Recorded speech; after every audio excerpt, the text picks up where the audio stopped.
Olá, tudo bem? Se você chegou aqui nessa aula, você conseguiu responder toda a pesquisa e agora eu te dou como presente e um agradecimento esse conteúdo que é muito interessante e atrapalha muito a nossa vida quando a gente tem TDAH em particular, porque a culpa acaba sendo uma emoção que acompanha muitos nossos dias.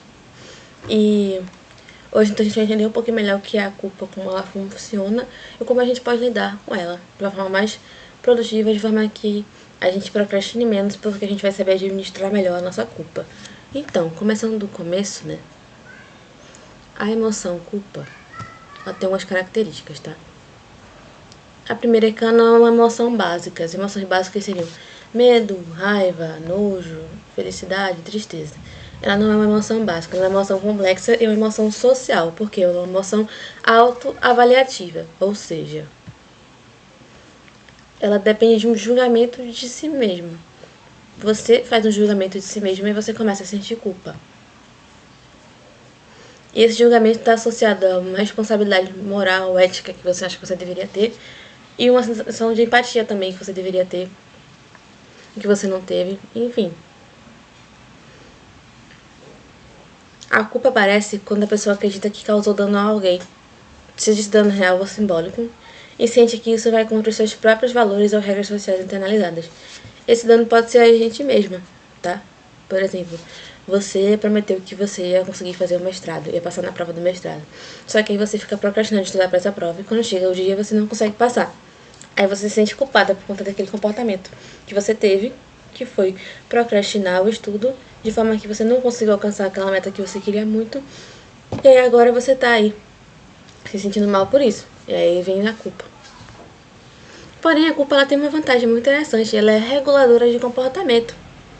Veja, se você se sentiu culpada por não conseguir ter estudado, provavelmente depois que você se acalmar, você vai buscar achar estratégias para tentar estudar, tentar resolver o problema. A culpa ela é muito orientada para um comportamento, tá? Então, ela vai promover reparação social, vai regular a convivência em grupo, vai fortalecer a sua ética interna. Então, à medida que você entende porque você sente culpa, você entende também quais são os seus valores. Percebe? Isso é importante pra gente ter uma vida que vale a pena ser vivida. Então, qual seria a diferença de sentir culpa e sentir vergonha? A culpa, como eu falei, ela está orientada para um comportamento, para uma ação. Então, você procrastina de estudar, você procrastina fazer exercício, você procrastina se alimentar melhor. Tudo isso te gera uma consequência. Essas consequências, elas vão te gerar culpa.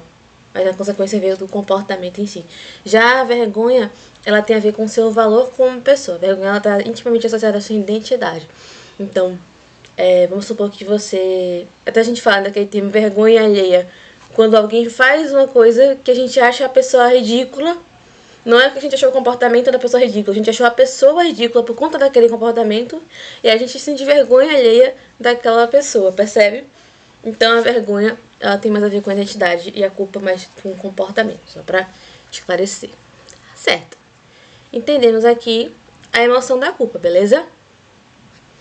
Agora a gente vai entender um pouco mais sobre como a culpa faz você procrastinar mais. E aí a gente vai começar falando sobre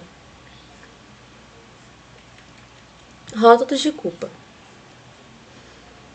Rótulos de culpa tem a ver com, como diz a palavra rótulos, né? Ela tem a ver com uma, digamos assim, uma identificação.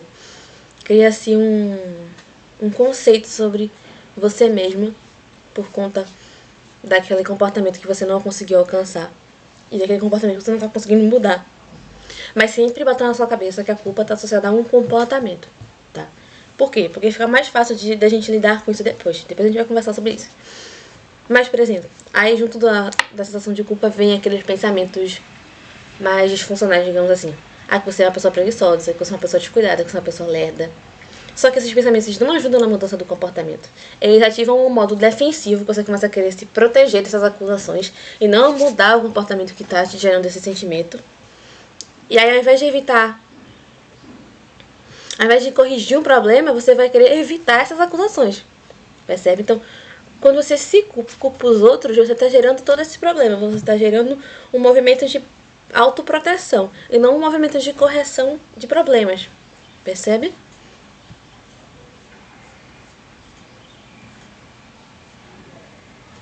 A culpa também está associada com a ideia de que você sabe que já podia ter feito e facilmente o que você adiou. Então, por exemplo, aquela pessoa do estudo, ela é uma pessoa inteligente, ela é uma pessoa que sabe estudar, ela é uma pessoa que já passou em outras provas, já fez outras coisas importantes, mas ela foi lá e procrastinou uma coisa que ela já sabia fazer, porque ela ficou ansiosa, por vários outros motivos que a gente pode conversar depois em outras aulas, mas nesse contexto aqui a gente está falando da sensação da culpa, de não ter feito uma coisa que você sabia que poderia ter feito e até rápido de repente.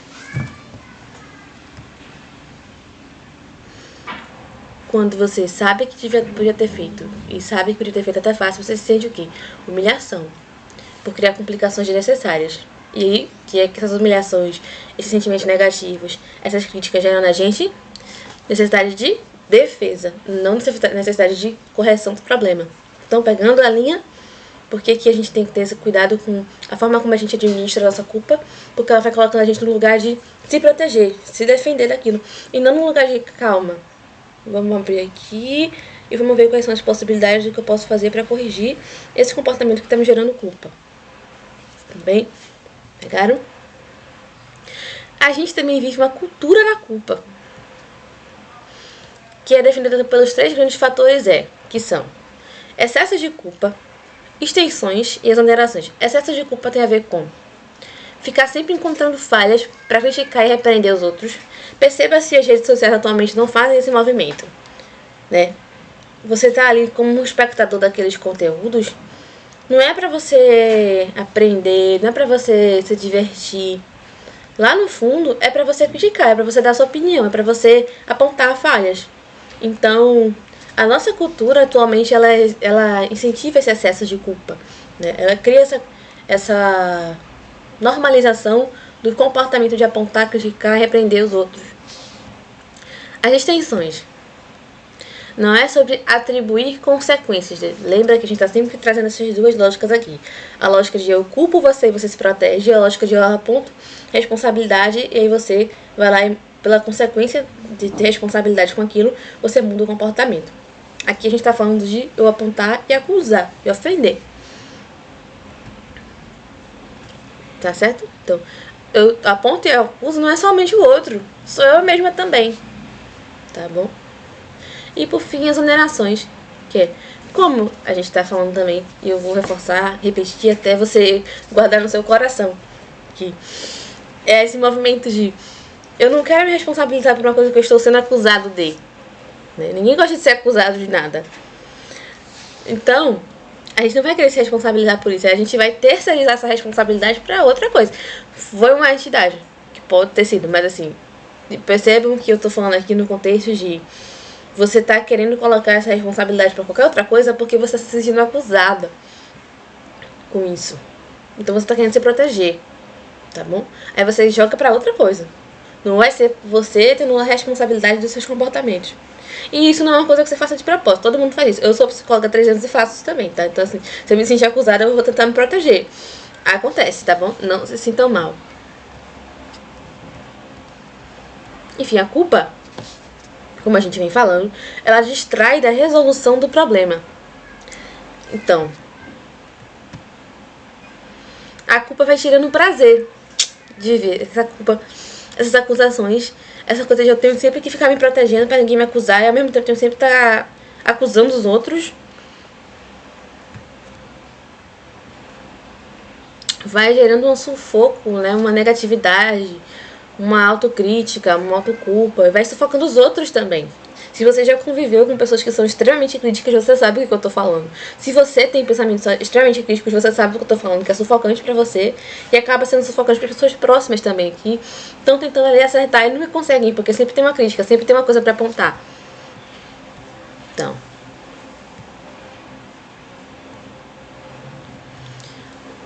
com o excesso de culpa, a gente não consegue fazer aquilo que a culpa tem como função, que é corrigir comportamentos que não foram tão legais. Então, por exemplo, a emoção da culpa, por excelência, ela tem como função te apontar coisas que estão faltando ou valores que você não cumpriu, que você desrespeitou. E aí você corrige eles. E aí tem uma convivência social melhor. Essa é a ideia da culpa.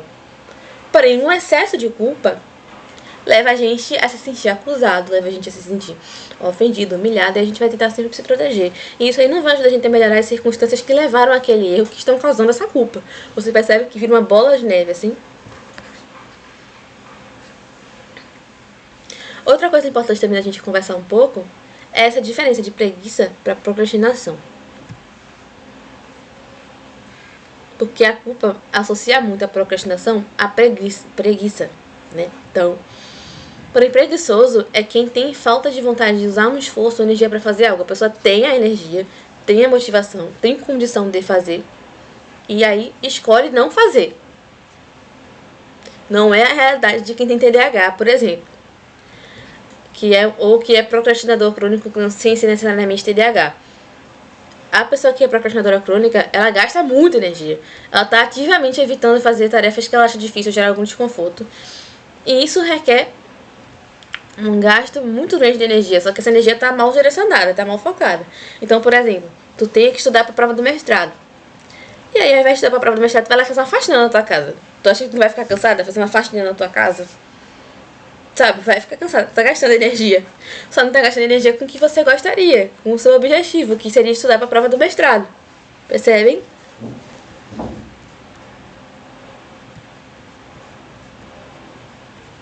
Então essa é a principal diferença. Quem tá com preguiça, e a gente pode ter TDAH e sentir preguiça também. Mas geralmente o que a gente tem é uma procrastinação crônica. Porque a gente tem muita energia, faz um monte de coisa com essa energia, menos o que a gente gostaria de fazer, menos o que a gente teria direcionado a fazer, que seria a nossa meta, o nosso objetivo. Então tá bom, a gente já entendeu como a culpa funciona.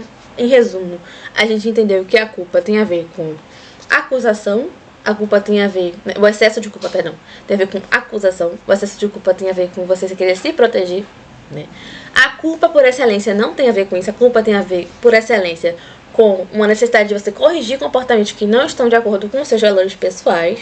Então a emoção culpa não é um problema, porque ela tá ali para ajudar você a corrigir algumas coisas e conseguir socializar e estar em sociedade de uma forma mais, digamos assim, produtiva, útil e saudável para você e para as pessoas ao seu redor, né? Tanto que uma pessoa que não sente culpa, a gente associa a casos de transtorno social ou alguns outros casos mais específicos, porque é uma pessoa que vai ter um pouco de dificuldade, por exemplo, de respeitar leis, respeitar o espaço do outro, porque ela não vai sentir culpa, ou seja, ela não vai ter como se corrigir desses comportamentos que ela tem. Percebe? Então, como resolver? Que aí eu gosto particularmente, eu sou uma pessoa prática, então eu gosto de problema que tem solução. Vamos lá, como é que a gente resolve? Tem algumas estratégias que a gente possa usar, tudo bem?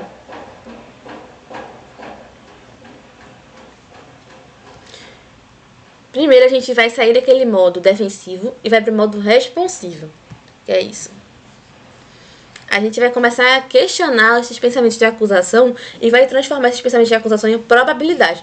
Como assim, Alana? Veja só, eu chego e digo, você é uma preguiçosa, você é uma incompetente.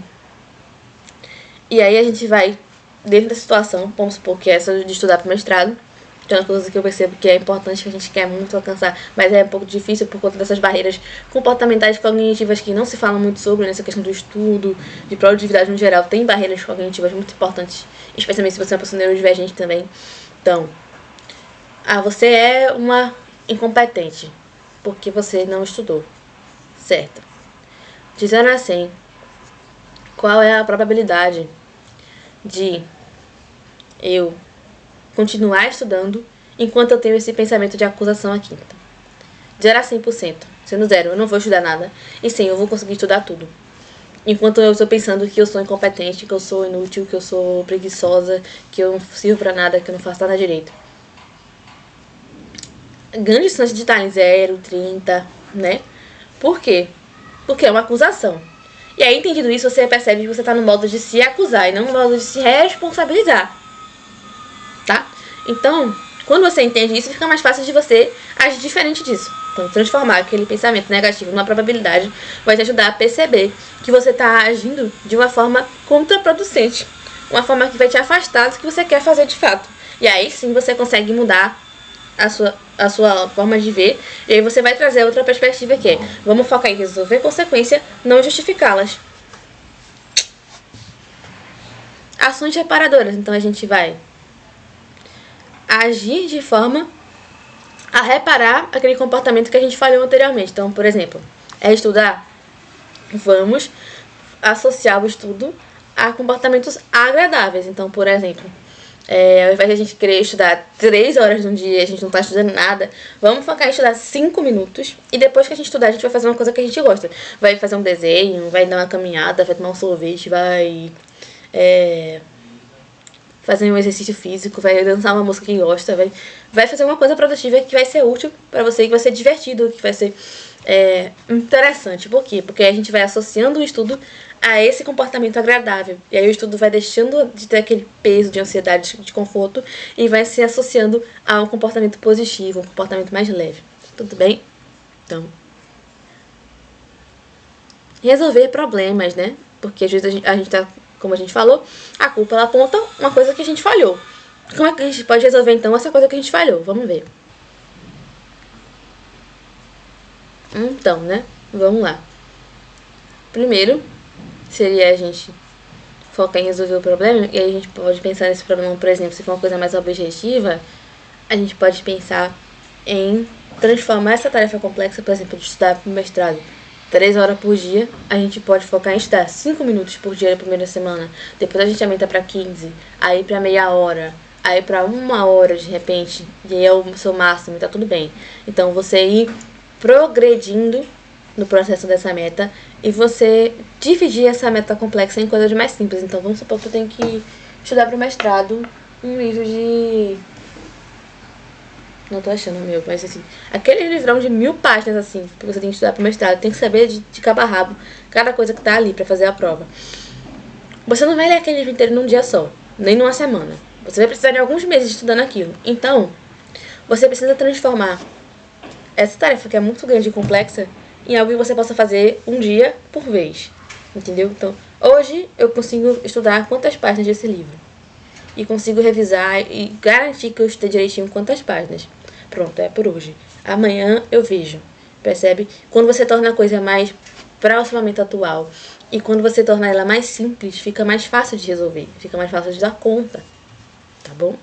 Aí você pode usar a lista de tarefas para separar as metas. E o Google Agenda, que é muito interessante porque ele deixa colorido, deixa didático. E ele está conectado ao computador, ao celular, ao tablet. Então ele vai te enviar mensagem lembrando para você fazer aquilo em vários contextos diferentes. Tá bom? E aí a gente pode também conversar assertivamente, né, sobre nossos limites, necessidades, pedir desculpa, enfim. E aí a gente pode usar algumas técnicas para isso.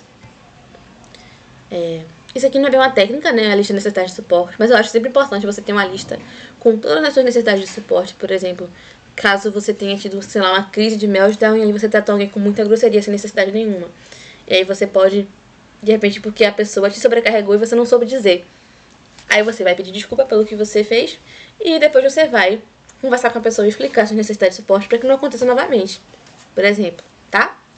E aí a gente tem a técnica do sanduíche, que é a minha favorita, particularmente, para dar um feedback ruim, pra criticar uma coisa que você não gostou muito, ou pra apontar alguma coisa que não tá funcionando muito bem. Que é basicamente assim. Pensa no sanduíche, tem um pão, um recheio e é outro pão, né? Então, esse pão daqui é um ponto positivo sobre aquela pessoa, aquela situação que você vai trazer. Então, vamos supor que você quer dar um feedback para o seu namorado, para sua namorada, sobre uma coisa que aconteceu que você não gostou muito. Esse dia que eu te amo. Eu sei que você é uma pessoa extremamente atenciosa, que você sempre faz as coisas que eu gosto, que você me dá carinho. Mas naquele dia, você falou alto comigo e isso me magoou muito. Eu fiquei com medo, eu fiquei me sentindo triste, eu não gostei. Aí depois você pode dizer, eu sei que isso não é um comportamento típico seu, de repente você tava num dia ruim, tava estressado, você nunca me tratou assim, você não é assim. Entendeu? E aí você tá trazendo uma crítica, um comportamento que você não... Esse é um comportamento crítico, inclusive, né, tipo, meu red flag, mas enfim. É só pra ficar didático. Então você traz um ponto positivo da pessoa, depois você traz uma crítica que você tenha pra fazer, e depois você traz outro ponto positivo, porque fica mais fácil, tira o peso da acusação que a gente conversou antes. tira aquele peso. E aí fica uma coisa mais tolerável, mas assim, é desconfortável de ouvir, mas pelo menos tá mais tolerável pra aceitar, tá? Então tem isso. E por fim o Dear Man, que é uma técnica da DBT, que é muito interessante também pra você dar feedback, você pedir suporte, tá bom? E pedir que as suas necessidades e limites sejam respeitadas. E ela funciona assim, tá? Isso aqui é uma sigla, tá? Em inglês, que significa querido homem, mas adaptaram pra entender em português. O D é de descrever a situação, então você vai chegar lá e você vai falar. Então você vai chegar lá e você vai falar pra pessoa o que foi que aconteceu. Depois você vai expressar seus sentimentos e suas opiniões sobre o que foi que aconteceu. Aí você vai afirmar o que é que você quer, claramente. Depois você vai reforçar os benefícios da mudança, por exemplo, vamos supor que, olha, namorado, se você... quando você faz isso, eu me afasto de você, eu não quero mais estar perto de você, eu não me sinto confortável com você. Quando você não faz isso, eu me sinto amada, eu me sinto querida, eu quero estar por perto, eu quero que esse relacionamento dure muito. Então, você traz ali os benefícios da mudança, tá bom? Você mantém a sua postura de que você está sim reivindicando algo. E se a pessoa não se comporta de acordo com o que você está reivindicando, de repente não é uma situação, não é uma pessoa, um ambiente, uma situação que seja tão interessante pra você, sabe? Age com confiança. A confiança nem sempre é sobre a gente estar sentindo confiança, mas é sobre a gente fingir que tá mesmo. E aí isso já ajuda muito. E se for preciso, se for possível, você negocia. Se for uma situação negociável, você negocia. Tudo bem? Então, essas são as estratégias para você resolver esses problemas. Essas são as formas que eu ajudaria você a resolver esses problemas. Obviamente, em terapia a gente pode aprofundar mais, a gente pode entender melhor cada situação. Mas é isso. Eu espero que essa aula tenha sido útil. Eu espero que eu tenha conseguido te ajudar. E até a próxima.